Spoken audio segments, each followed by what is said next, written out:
आज तर आपल्याला अर्जंट मध्ये हे वजन कमी करायला तर जास लागत होतं बा.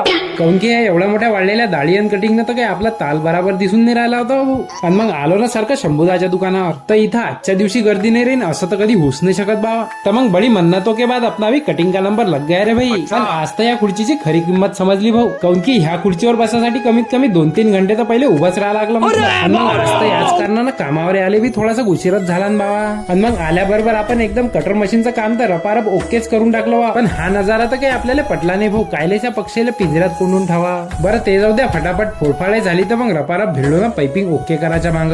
पण इकडे हा ऋतिक तर म्हणे बा आपल्याला आज पंखाच फिट करून पाहायचा. पण त्याचा पंखा फिट झाला की नाही झाला हे तर आपल्याला काही माहित नाही, पण आपली फिटिंग पूर्ण ओके झाली बा. तर मग आलो ना सारखं एका स्लॅब फिटिंग वाल्या साईडवर सामान लिहून द्यासाठी. बरं इच्छा कामाचं उद्या पाहू म्हटलं. काऊन की आता आपल्याला अर्जंट मंडीत जा लागते बरं. पण इथं आल्यावरती इथं संतरायचा तर अलगच माहोल असते भाऊ. आणि इकडे हे लाईट लावासाठी अजुदाबा काम खतरनाक जुगाड करून राहिले होते बा. आणि मग त्याच जुगाडावर थोडस करत कसं तरी चढलो रे बा. तर मग चला भेटू उद्याच्या ब्लॉग मध्ये. आज रपारप फॉलो करून घ्या बरं.